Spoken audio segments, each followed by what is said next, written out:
కృష్ణా జిల్లా ఇబ్రహీంపట్నంలో కృష్ణా గోదావరి జలాల సంగమానికి ప్రత్యేక పూజలు చేశారు ఏపీ సీఎం చంద్రబాబు. కృష్ణా గోదావరి జలాల కలయిక ఒక చారిత్రాత్మకమన్నారు.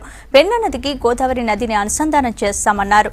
నదుల కలయికతో రాష్ట్రంలో నీటి అవసరాలు తీరుతాయన్నారు చంద్రబాబు.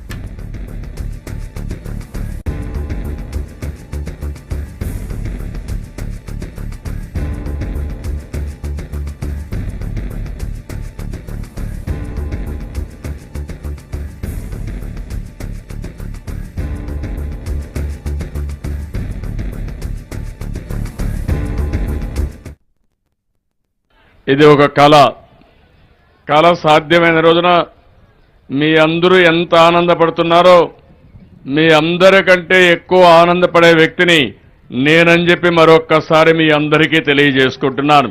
చరిత్ర ఒక్కసారి చూస్తే నాగరికత ఎక్కడ నీళ్లుంటే అక్కడ నాగరికత వచ్చింది, ఎక్కడ నీళ్లుంటే అక్కడ అభివృద్ధి జరిగింది.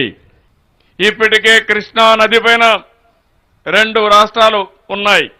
ఒక పక్క మహారాష్ట్ర, ఒక పక్క కర్ణాటక. ఇప్పుడు 3వ రాష్ట్రం మళ్ళీ తెలంగాణ అయింది. 3 రాష్ట్రాల్లో నీళ్లన్నీ వాడుకున్న తర్వాతనే మనకు నీళ్లు వచ్చే పరిస్థితి వస్తుంది. పోయిన సంవత్సరం నీళ్లు రాలేదు. దగ్గర 40-50 టీఎంసీ కూడా రాకుండా తాగేదానికి నీళ్లు లేకుండా అవస్థపడ్డాం.